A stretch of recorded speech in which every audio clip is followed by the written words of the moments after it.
Благодарам, поштуван председател на комисијата, поштуван заменик министер, поштувани пратеници.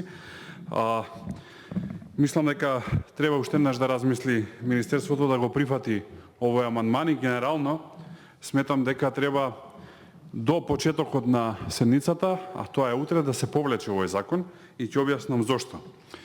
Донесувањето на Законот за заштита од окажувачи беше едно големо достигнување во изминатиот период, кога на барање на релевантни институции пред се на Европската Унија, на ОПСЕ, но и да подсетам на тогашната опозиција во рамки на така наречената шарена револуција, се направи одредени политички договори, од кои што дел беше и усвојувањето на закон за укажувачи со цел да може да се овозможи на луѓе кои што се вработени во институциите да изнесуваат во јавноста, но и на надлежни органи во државата индиции за злоупотреби и незаконско работење. Велам индиции затоа што укажувачите можат да поднесат само индиции, а после тоа надлежните институции и органи испитуваат дали е тоа возможно.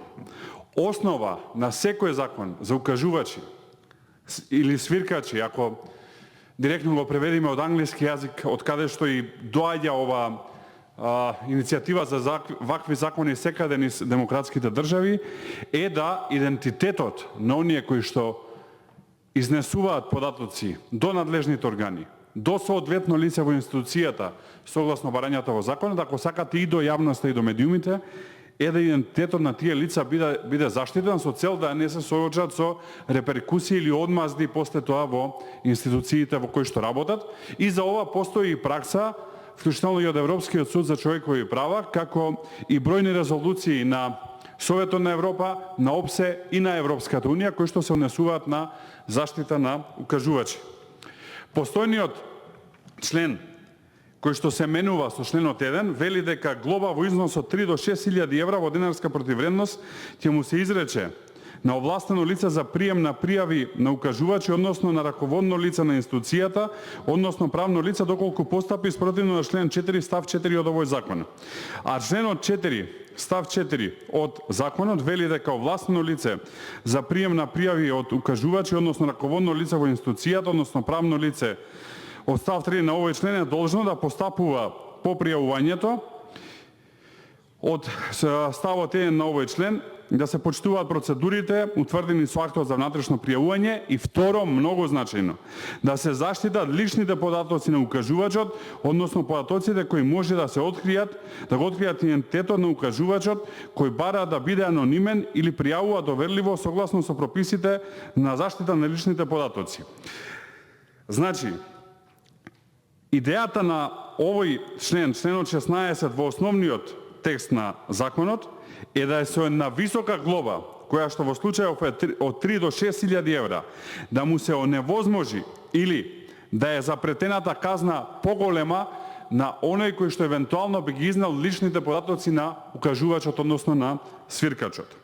Со членот 1 на предложениот предлог се вели дека зборовите од 3 до 6.000 евра се заменуваат со зборовите од 100 до 500 евра, што значи дека доколку некој теоретски открие идентитет на укажувач, ако досега казната би била од 3 до 6.000 евра, што за македонски услови е сериозна сума и на тој начин го обесхрабрува да изнесува идентитет на укажувач, сега казната ќе е од 100 до 500 евра, што за македонски услови не е висока сума, имајте предвид дека просечна плата е некаде околу 450 евра во Македонија и во тој случај многу повеќе ќе се охрабрат да изнесуваат идентитет на укажувач. А кога ќе се изнесе идентитет на укажувач, тоа значи дека никој следен нема да се охрабри да стане укажувач, од причина што ќе биде исплашан за сопствениот живот, сопствената безбедност, сопственото работно место и благосостојба.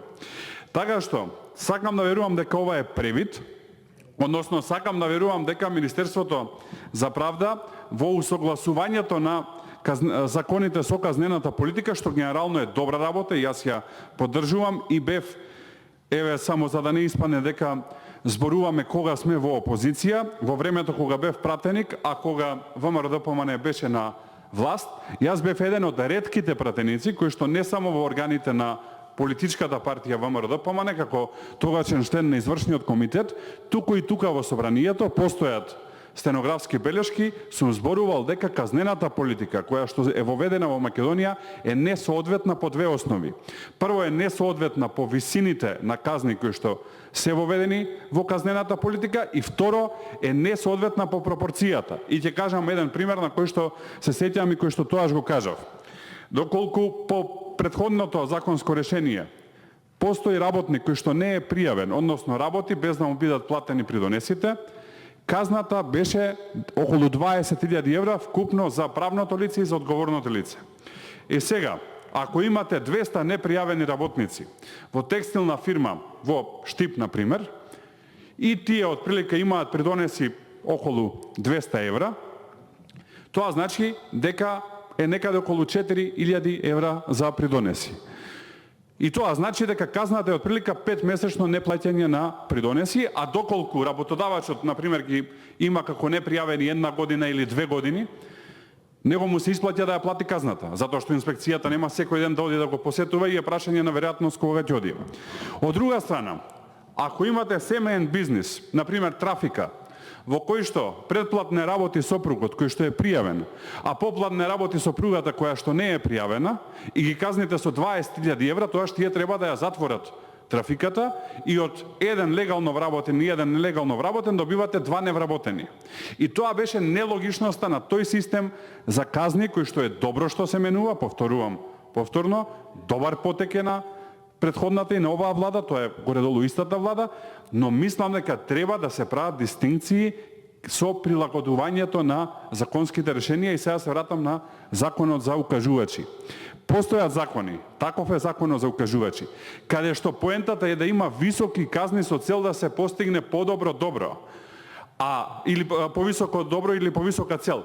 Повисокото добро, односно повисоката цел овдека е да се овозможи на вработените во јавните институции, кога ќе забележат дека има неправилност во нивната институција, поврзана со материјално-финансиско работење и со возможен криминал, истото да го пријават. Ако ги намалиме казните и ако откривање на идентитет е наместо 3 до 6.000 евра, 100 до 500 евра, тоа нема да се случува. Например, доколку не постоеше законот за укажувачи, која што ја гледавме минатата година. Доколку не постоеше законот за укажувачи, немаше да се открие аферата со која што Македонија ќе плаќа 72 милиони евра за хеликоптери кои што треба да се користат во медицински цели во услови кога во корона кризава немаме за основни услови во болниците со цел да може да се соочиме со истата.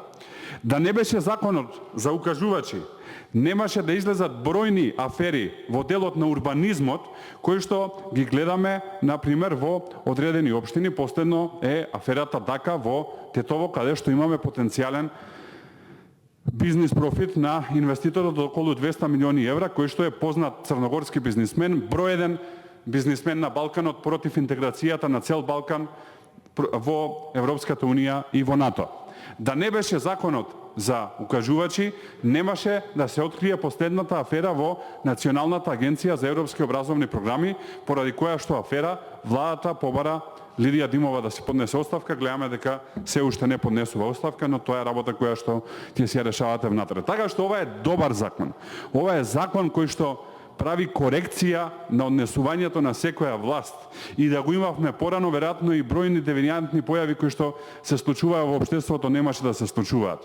Се плашам дека доколку помине вака законот како што е предложен, една добра пракса, една пракса која што е достигнување на македонското општество ќе биде згасната и дека укажувачите ќе бидат обесхрабрени да изнесуваат факти во јавност. Затоа мислам дека два чекори се потребни. Прво е да се прифати амандманот и второ, до утре да размисли Министерството за правда и да го повлече законот со цел законот да не претрпи вакви измени и да не се уништи суштината на овој закон. И сакам да искористам можноста, за да не се јавам повторно за збор, да укажам на уште една работа. Во Македонија медиумската слобода не секогаш е нешто со што сме можеле да се гордееме, нити во рамки на оваа влада, нити во рамки на претходни влади. Сметам дека најмалце што можеме да направиме како пратеници е да дадеме подршка на тројца новинари кои што во моментов се или под судски прогон или веќе имаат донесени судски пресуди за изнесување во јавност на информации кои што до нив стигнале од укажувачи, а кои што судот проценил дека се од така наречена државна тајна, затоа што новинарите решиле дека јавниот интерес е пред државната тајна и заради тоа решиле да ги публикуваат.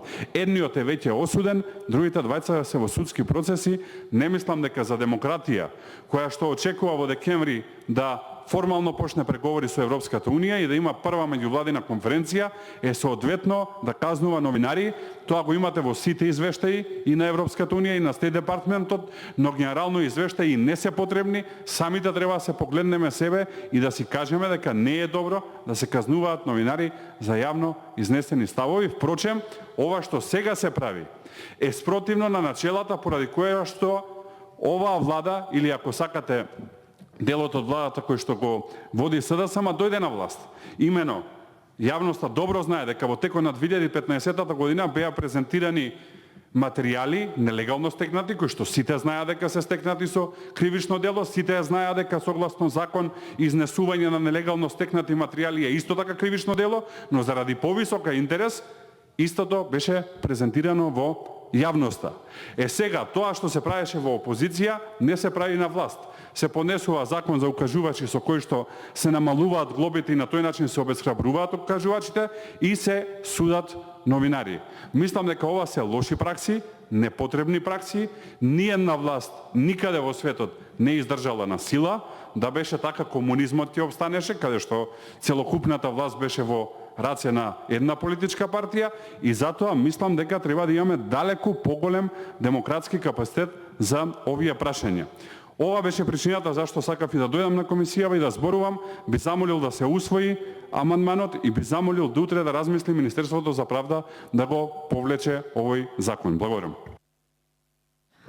Благодарам. Контрареплика, заменик министерот, повелете.